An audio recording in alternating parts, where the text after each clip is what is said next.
चला next problem वाचूया आता. In first order reaction 60% of the reactant decomposes in 45 minutes. Calculate the half life of the reaction. As per rule कोणताही numerical किती times वाचायचं आहे तुम्हाला? 2 times. In A first order reaction 60% of the reactant decompose म्हणजे 60 संपलं तर T या टाईमला शिल्लक किती आहे? जेव्हा आपण चेक करून आलो 60 संपलं, शिल्लक किती आहे? गिव्हनमध्ये लिहू आपण. आता पहा, जेव्हाही पर्सेंट असते ना तर इनिशियल कॉन्सन्ट्रेशन सिम्बॉल समजले ना, ते घेत असतात 100. कॉन्सन्ट्रेशन आफ्टर टाईम टी तर 100 मायनस 60 संपलं आहे. पहा, केअरफुली वाचायचं. म्हणून राहिलं किती? 40. टाईम दिलेला आहे तुम्हाला, किती दिलेला आहे? 45 मिनिट्स. हाफ लाईफ विचारलं, टी हाफ विचारलं. मग आता वरचा जो डाटा आहे तो यूज करून सगळ्यात आधी आपण काय काढून घेऊ? आपण काढू के. मग के काढण्यासाठी आपलं इक्वेशन काय ते सांगा. सोल्युशन इक्वेशन सांगा आधी काय? K equal to 2.303 divided by small T log to the base 10 concentration of A0 divided by concentration of AT है ना. आता सगळ्या व्हॅल्यूज पुट करूया आपण याच्यामध्ये. मिनिटचं सेकंडमध्ये करायचं काही काम नाही आहे, कारण बाकी कोणतेच युनिट नाही दिले, तर डायरेक्ट आन्सर मिनिटमध्येच काढूया आपण. 2.303 divided by 45 log to the base 10. A0ची व्हॅल्यू किती असते? 100 आणि AT किती आपल्याजवळ? 40. 0 काय झालं? कॅन्सल. मग याला सोडवूया आपण आता. 2.303 डिवायडेड बाय 45 लॉग ऑफ 4ने डिवाइड करा. 4 2 8, 2 राहतात, 4 5 20. 2.5चा लॉग पाहायचा आहे तुम्हाला. मग आता 2.5चा लॉग पहा किती आहे तो लिहूया आपण इथे. म्हणजे इथे येणार तुमचं 2.303 मल्टिप्लाइड बाय 0 आणि डिवायडेड बाय काय येतो? 45. 3979 ही व्हॅल्यू कशाची येऊन राहिली तुमची? केसाठी. तर तुम्ही याला सोडवू शकता किंवा याला ॲज इट इज पण यूज करू शकता कॅल्क्युलेशनमध्ये. आता समजा आपण याला सोडवत नेलं तरी चालते, किंवा ही केची व्हॅल्यू आहे. हां, आता पहा, half life of reaction is. तर कोणाला वाटेल एवढी मोठी? के विचारलाच नाही ना, हाफ लाईफ पिरियड विचारलेला आहे. मग T half equal to 0.693 divided by K. आता एकदाचा के हाच ठेवून देऊ, म्हणजे आपल्याला कॅल्क्युलेशन खूप सोपं जाईल. ते सगळं कॅल्क्युलेशन एकसोबत होऊ शकते आपलं. केची व्हॅल्यू काय आहे पहा, इथे ठेवली आहे तुम्ही 2.303 मल्टिप्लाइड बाय 0.3979 आणि याला डिवाइड करायचं. छेदाचा छेद कुठे जात असतो? गच्चीवर, म्हणून इथे घ्यायचं 45. आता सगळे कॅल्क्युलेशन करण्यासाठी हा पहिले बार 1 पॉईंट आहे ना, या दोघांची ॲडिशन. त्याच्यानंतर इथे 1 पॉईंट जो लॉग असेल तो खाली 0.3623 आहे त्याचा लॉग. पाठ झालेला, खूपदा काम पडलं ना. आणि बार 1 पॉईंट. चला मग आता तुम्ही सुद्धा कॅल्क्युलेशन करा आणि फायनल आन्सर सांगा किती येते. तर पाहिले का लॉग तुम्ही? सगळे लॉग लिहिल्यानंतर ॲडिशन करू. 7 + 2 9, 0 + 3 3, 4 + 5 9, 8 + 6 14, कॅरी 1 + 1 - 1 गेलं घरी, इथे 1. चला या साईडला 8 + 3 12, के 11 ना. 8 9 10 11च होतात, carry 1. 9 + 1 10, 10 + 2 12, again carry 1. 10 + 6 16, again carry 1. 6 + 3 9 आणि इथे बार 1. चला दोघांची आता काय करायची? सबट्रॅक्शन. 1.4939 मायनस बार 1.9621. मग 9 - 1 किती येतात? 8. 3 - 2 1, 9 - 6 3, 14 - 9 5. त्याच्यानंतर कॅरी 1 + 1 - 1 कॅन्सल, 1 - 0 1. फायनल आन्सर 0.53चा 1मध्ये 8चा मेन डिफरन्स 3402. म्हणजे टी हाफची फायनल व्हॅल्यू किती काढली आपण? 3402, 34.02 मिनिट. पहा आता इथे वर मिनिट होतं, बाकी कशालाच युनिट नाही आहे, तर आपण काय केलं? मिनिटचं मिनिट राहू दिलं. परत एकदा समजून सांगते तुम्हाला, लक्ष द्या. इथे काय होतं? A0 जेव्हा पण पर्सेंट असला तर A0 किती घ्यायचा? 100. आता काय म्हटलं? 60% रिॲक्टंट डिकम्पोज म्हणजे 60% चाललं गेलं तर राहिलं किती? 40. किती वेळामध्ये गेलो? 45 मिनिटमध्ये. टी हाफ काढायला सांगितलं तर सगळ्यात आधी हा फॉर्म्युला तुम्ही पॉज करा आणि हे लिहून घ्या.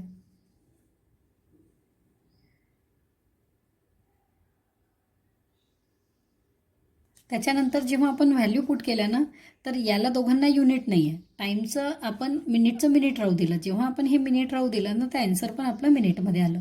आता आपण याला सोडवलं, पण केची व्हॅल्यू आपण पूर्ण नाही काढली, कारण के विचारलाच नाही. डायरेक्ट तुम्हाला टी हाफ विचारलेला आहे, म्हणून मग आपण ही पूर्ण केची व्हॅल्यू उचलून इथे ठेवून दिली टी हाफच्या फॉर्म्युल्यामध्ये आणि सगळे कॅल्क्युलेशन एकदाच केले आणि मग आपण फायनल आन्सर काढलं. तर एकदा परत तुमची स्क्रीन पॉज करून घ्या आणि हे फायनली पूर्ण एकदम व्यवस्थित लिहून घ्या.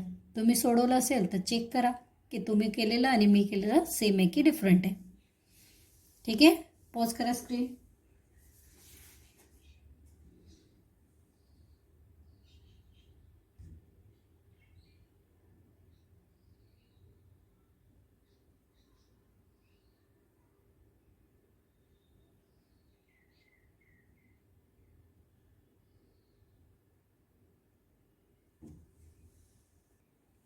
It is our next problem. काय म्हटलेलं पहा, following data were obtain during the first order decomposition of SO2Cl2 at constant volume. SO2Cl2चं व्हॉल्यूम कॉन्स्टंट करायचं आहे आणि त्याचं डिकम्पोजिशन. आता टाईम दिलेला आहे सेकंडमध्ये, प्रेशर दिलेलं आहे बारमध्ये आणि काय काढायला सांगितलं, तर इथे तुम्हाला काढायला सांगितलं कॅल्क्युलेट द रेट कॉन्स्टंट. रिॲक्शनचा रेट कॉन्स्टंट काढायचा आहे आपल्याला. तर आता प्रेशर दिलेला आहे, तर प्रेशरसाठी आपल्याला फॉर्म्युला पण माहिती आहे. जेव्हा टाईम 0 असतो तर त्या प्रेशरला इनिशियल प्रेशर म्हणतात. हा टाईम टी आहे, means after time T. Total pressure म्हणजे तुम्हाला दिलेल्या पीची व्हॅल्यू, तर पीची व्हॅल्यू किती दिलेली आहे तुम्हाला 0.6. तर सगळ्यात आधी आपण एक काम करू, गिव्हन लिहू. तर आधी लिहू इनिशियल प्रेशर.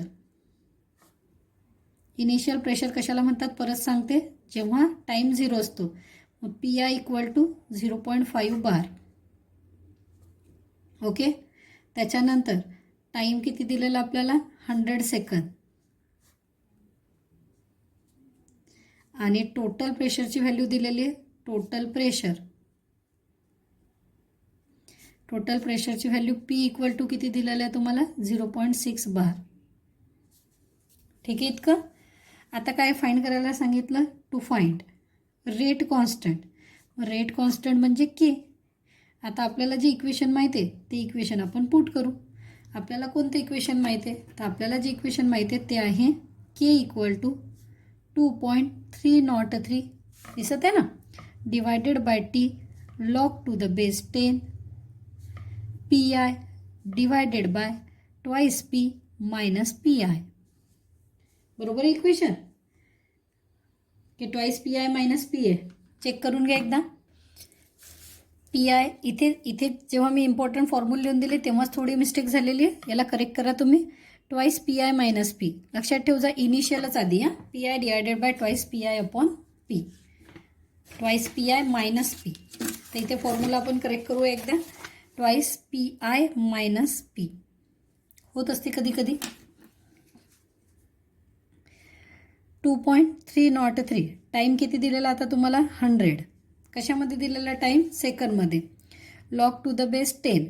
PIची व्हॅल्यू किती दिलेली आहे 0.5 divided by 2 multiplied by 0.5 minus किती आहे ते 0.6. चला सोडवूया.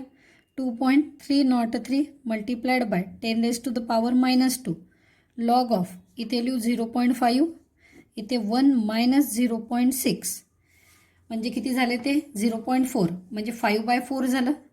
तर इथे 2.303 मल्टिप्लाइड बाय 10⁻⁻4 लॉग ऑफ 5/4. मग 5/4 म्हणजे किती 4 1 4 आणि 1 राहतो ना खाली, 4 2 8 4 5 20 म्हणजे 2.303 इंटू 10⁻⁻2 लॉग ऑफ 4 1 4 1 राहिला 4 2 8 4 5 20. हे फायनली 2.303 इंटू 10⁻⁻2 मल्टिप्लाइड बाय 0.12मध्ये पहा आणि मग कॅल्क्युलेशन करा. किती आला मग तो आपला लॉग 0.0969. मग दोन्ही लॉगची ॲडिशन करायची आपल्याला. 3 + 3 6, 6 + 2 8, 8 + 6 14, कॅरी 1, 10 + 3 13, अगेन कॅरी 1, -2 + 1 -1. आता फायनल आन्सर काढण्यासाठी तुम्हाला पाहायचं आहे अँटीलॉग. 2231 2231 पॉईंट देऊ आपण आफ्टर 1 डिजिट इंटू 10⁻³ झालं -3. आता इम्पॉर्टंट आहे युनिट, की तुम्ही युनिट काय लावता. तर फर्स्ट ऑर्डर रिॲक्शनचं युनिट फिक्स असते, ते असते पर सेकंद. थेरीमध्ये आपण पाहिलेलं आहे पर सेकंद. तुम्हाला एक शॉर्टकट फॉर्म्युला देणार होते, मी देते. त्याच्यावरून डायरेक्टली तुम्ही केचं युनिट काढू शकता. तसं CET नीटचा फॉर्म्युला आहे, त्या बॅचमध्ये देत असते मी, पण काही हरकत नाही, सगळ्यांना देऊन टाकते. आता सगळ्यात आधी एक काम करा, तुम्ही स्क्रीन पॉज करा, आधी प्रॉब्लेम लिहून घ्या. फाइंड टू फाइंडपर्यंत लिहा.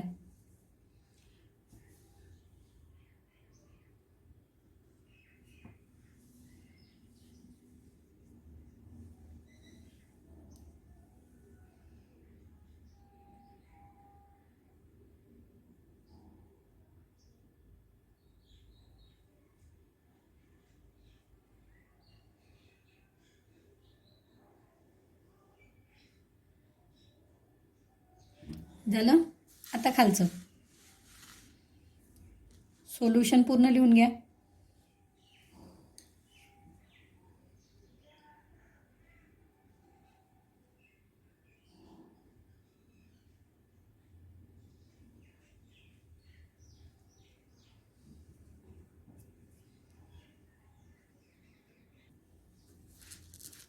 एक नेक्स्ट प्रॉब्लेम आहे, टेक्स्टबुकमधला आहे, ट्राय दिस म्हणून आपल्याला दिलेला आहे. आपण सोबत डिस्कशन करून इथे गिव्हन लिहू, कॅल्क्युलेशन्स तुम्हाला करून आणायचे. Half life of first order reaction is, एक रिॲक्शनचा काय दिलेला आहे, half life period. Calculate time needed for the reactant to reduce to 20%. आता पहा, कधी बाय असते, कधी डिकम्पोज बाय असते. इथे काय म्हटलं, रिड्यूस टू 20%, म्हणजे 20% कमी करा. म्हणजे 80 संपवून टाका, 20 शिल्लक राहील. म्हणजे जेव्हा तुम्ही चेक करून आले तेव्हा त्याच्यात किती शिल्लक आहे, फक्त 20%. आहे म्हणजे माहिती आहे तुम्हाला, A0 100 घेत असतो. The amount decompose in 55 second. आता 2 क्वेश्चन एकात एक दिलेले आहे.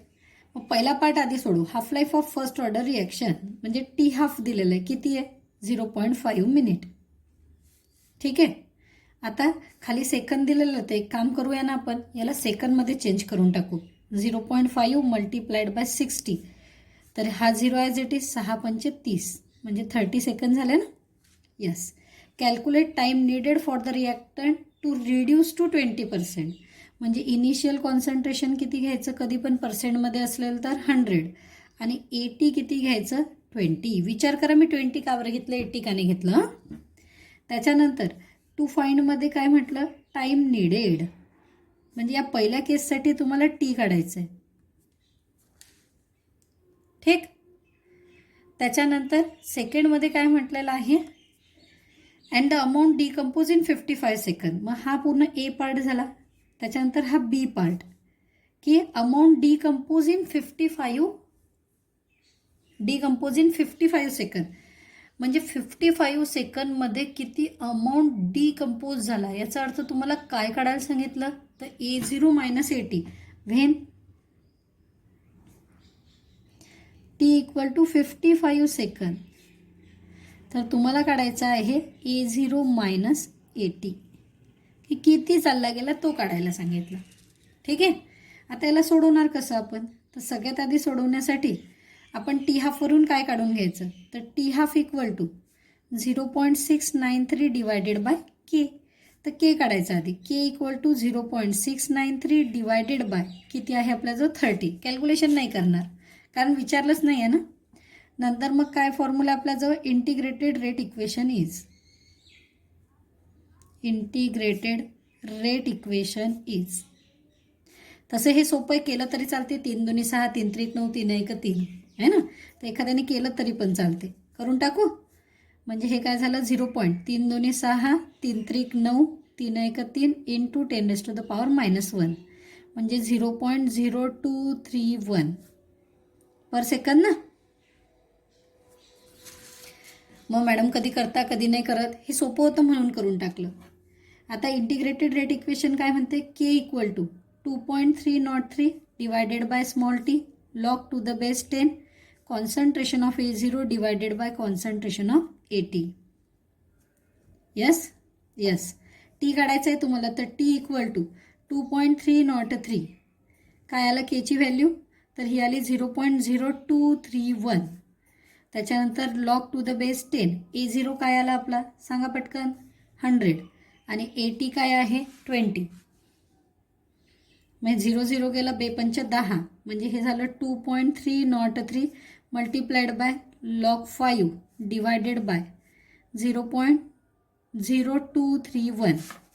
म्हणजे काय झालं 2.303 मल्टिप्लाइड बाय 0.6021 डिवायडेड बाय 0.0231. 50चा पहा बरं 0 मध्ये बरोबर लिहिला का मी,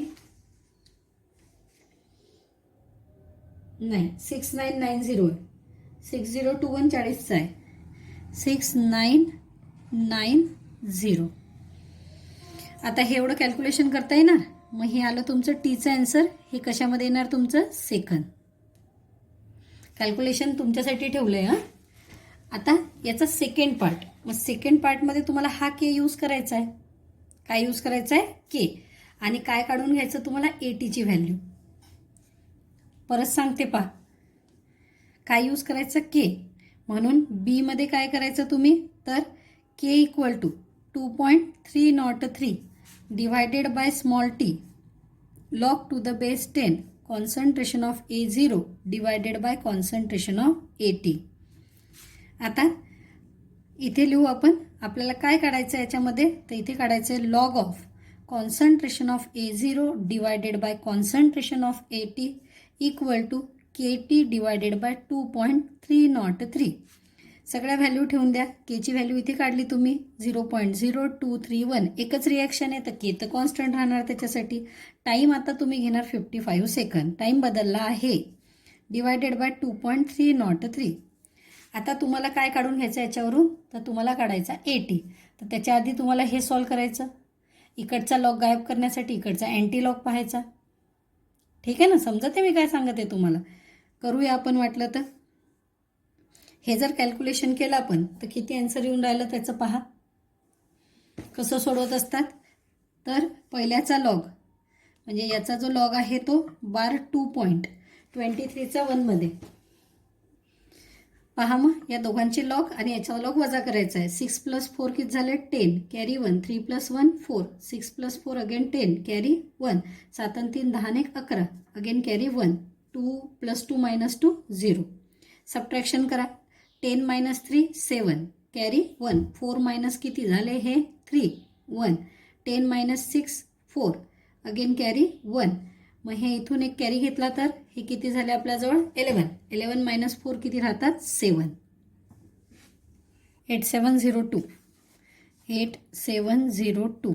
8 पॉईंट आलं. हां, मग ही कशाची व्हॅल्यू आली, log of concentration of A0 divided by concentration of AT. आता काय करायचं तुम्हाला, तर A0 बाय AT काढण्यासाठी याचा काय पाहायचा तुम्ही अँटीलॉग. अँटीलॉग ऑफ 8.702 म्हणजे 0.70चा कशामध्ये पाहायचा आहे तुम्हाला, 0.70चा 2 मध्ये. ठीक आहे. पहा आता एक छोटीशी मिस्टेक झालेली इथे. याचा काय पाहायचा होता अँटीलॉग, तर इथे लॉग पाहिला गेला.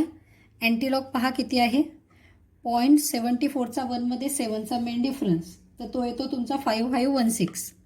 5516. आणि पॉईंट कुठे देत असतो आपण, आफ्टर 1 डिजिट ना. तर आफ्टर 1 डिजिट जर पॉईंट देऊन राहिलो आपण तर एकदा चेक करून घ्या. 10 - 3 7 कॅरी 1. 4 - 3 1. 10 - 6 4 इथपर्यंत बरोबर कॅरी 1. 11 मधून किती गेले 4 7 कॅरी 1. मग 0 - 1 इथे काय येते बार 1. म्हणून इथे पॉईंट देताना 5.516 × 10⁻⁻1 म्हणजे ही व्हॅल्यू आली तुमची 0.5516. आता तुम्हाला या 0.5516चा अँटीलॉग पाहायचा आहे. ठीक आहे. म्हणून मग याचा अँटीलॉग जर आपण पाहिला तर काय येते ते पहा. आपला आन्सर 0.55चा 1 मध्ये 6चा मेन डिफरन्स 3562. 3562 आणि इथे येतो पॉईंट आपला. तर हे येते concentration of A0 divided by concentration of AT. आता तुम्हाला विचारलेलं काय आहे, तर आपल्याला AT काढायचं आहे. तर AT इक्वल टू, हा AT इकडे घेऊन जाऊ. A0 आहे 100 डिवायडेड बाय 3.562. ओके, आणि ते जर आपण आन्सर काढलं तर ते येते आपलं 28.07. बरोबर आहे. मग 28.07, तर एवढा अमाऊंट सबस्टन्स जो आहे हा आपला काय असतो तिथे शिल्लक राहतो. आफ्टर टाइम टी एवढा शिल्लक आहे. तर तुम्हाला विचारलेलं काय आहे कंपाऊंडमध्ये, the amount decompose in 55 second. किती डिकम्पोज झाला हे विचारलेलं आहे. हा शिल्लक आहे, मग डिकम्पोज किती झाला तर तुम्हाला काय काढायचं आहे, A0 minus AT equal to 100 minus 28.07. तर जे आन्सर येईल ते तुमचं फायनल आन्सर. म्हणून इथे लिहिणार अमाऊंट डिकम्पोज.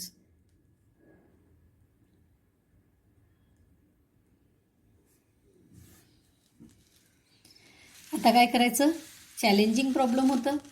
टेक्स्टबुकमध्ये प्रॉब्लेम दिलेला आहे ट्राय धिस म्हणून, आणि ते प्रॉब्लेम मी तुमच्याकडून सोडून घेतलेलं आहे. पहा इथे हे टेक्स्टबुक आहे आणि इथे हे प्रॉब्लेम दिलेले 129वर ट्राय धिस. हे प्रॉब्लेम जे आहे हे चॅलेंजिंग प्रॉब्लेम आहे, हे आपण सोडवलेलं आहे. तर हे प्रॉब्लेम तुम्ही सगळ्यात आधी इथे काय करा, पॉज करा आणि इथपर्यंत लिहून घ्या, केपर्यंत, के काढून राहिलो तिथपर्यंत. झालं.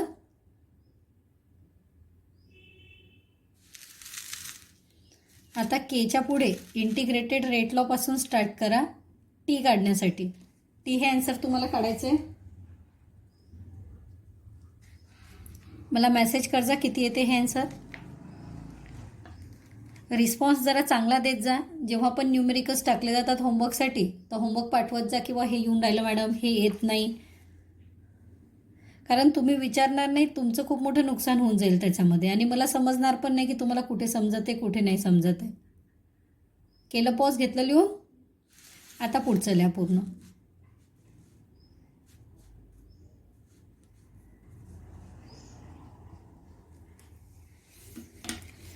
एक्झरसाइज मधलं काही आज होमवर्क पण आहे तुम्हाला, पॉज करून लिहून घ्या.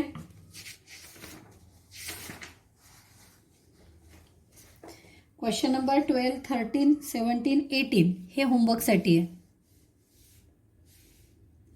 होमवर्क काय मी इथे लिहिते, 12, 13, 17, 18. पेज नंबर आहे 137. हे 4 प्रॉब्लेम याच्यावरचे तुम्हाला सोडवायचेच आहे, काही झालं तरी पण.